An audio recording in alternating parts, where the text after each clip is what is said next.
All right, let's jump right in. We're talking about a really interesting new frontier for AI today.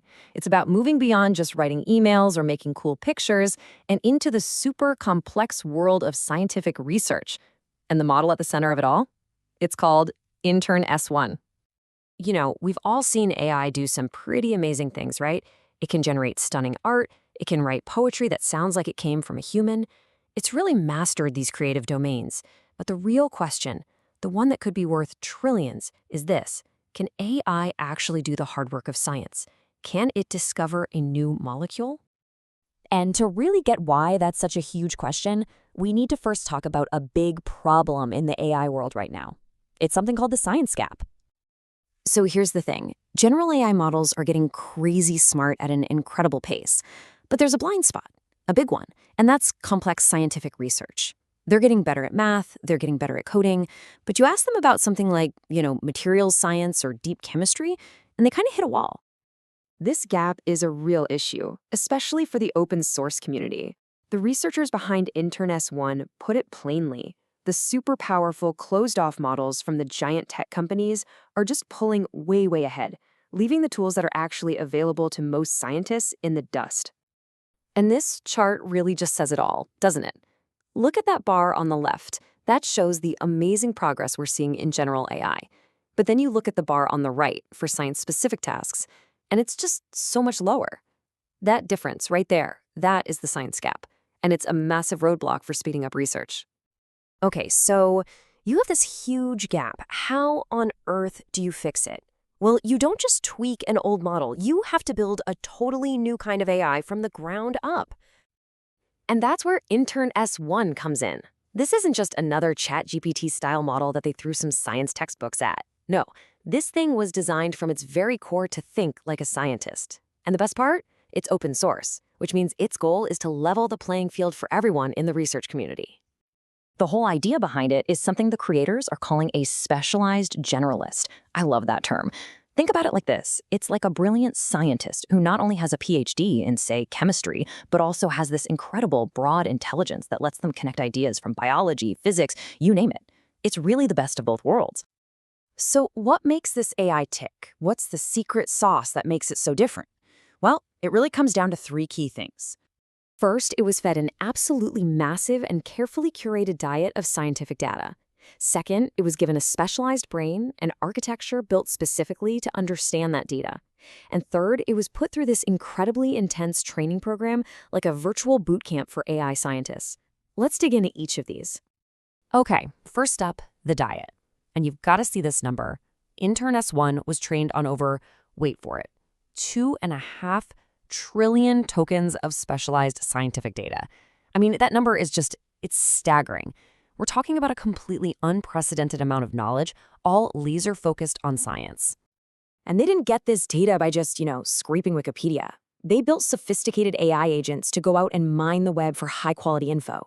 They created a custom system just to pull data out of millions of scientific papers that were locked away in PDFs.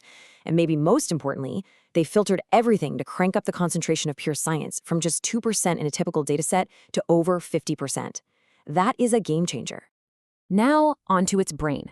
You see, science isn't just about text in a book. It's visual, it's graphs, it's charts, it's complex 3D structures. Intern-S1 is what's called multimodal, which is a fancy way of saying it can understand all these different types of data. It can look at a molecular structure like the one on the left or a time series signal on the right, and it gets it. It speaks the language of science. And a really cool piece of its architecture is this thing called a dynamic tokenizer. See, most AIs have this one-size-fits-all way of reading information, which is super inefficient when it comes to weird scientific code or chemical formulas. Intern-S1 is smarter. It actually recognizes when it's seeing scientific language and switches up its strategy on the fly, making it way more efficient, up to 70% more efficient at processing this stuff. All right, and finally, the training regimen. Intern-S1 didn't just passively read information. It went to school, a really, really hard school called InternBootCamp. This was a virtual world where it had to tackle over 1,000 different kinds of scientific tasks, teaching it not just to know things, but how to apply that knowledge to solve problems. So, how do you even grade an AI on 1,000 different subjects at once? The team came up with a brilliant algorithm they call mixture of rewards. It's this incredibly clever method that takes all the feedback from all those different tasks, chemistry, physics, biology, and blends it all into one single clear signal that tells the AI you're getting warmer or you're getting colder. And this little trick made the whole training process 10 times more efficient. Okay, so the theory sounds amazing, right? A specialized diet, a custom brain, an intense workout. But did it actually work? Let's get to the results. This one chart pretty much tells the whole story. If you look at this map of AI performance, you want to be in the top right corner. That means you're great at general stuff and you're great at science stuff. And look where Intern-S1 lands. Bam! Right in the top right. It's a leader in both, not just one or the other. Let's look a little closer. This is the proof that it's a true generalist. On really tough reasoning tests like the MMLU Pro benchmark or even a math competition, its scores are right up there with the very best open source models available today. So this proves it isn't just a one-trick pony. It has seriously powerful, broad intelligence.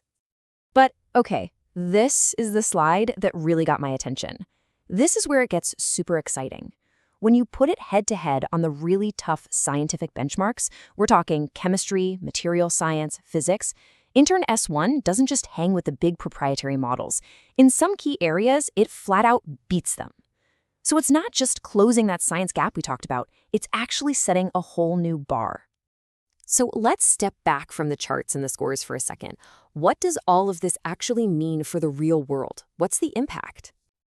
Well, here's the bottom line. First, this model pretty much closes that science gap for the entire open source community. Second, it means that expert-level AI is no longer locked away in corporate labs. It's now accessible to university researchers, to startups, to anyone with a great idea. And that could seriously speed up breakthroughs in everything from medicine to new materials. At the end of the day, Intern-S1 isn't just another cool tech demo. It's being positioned as a fundamental tool for science, kind of like the invention of the microscope or the supercomputer. It's designed to work with human scientists to help us figure out the universe, just faster.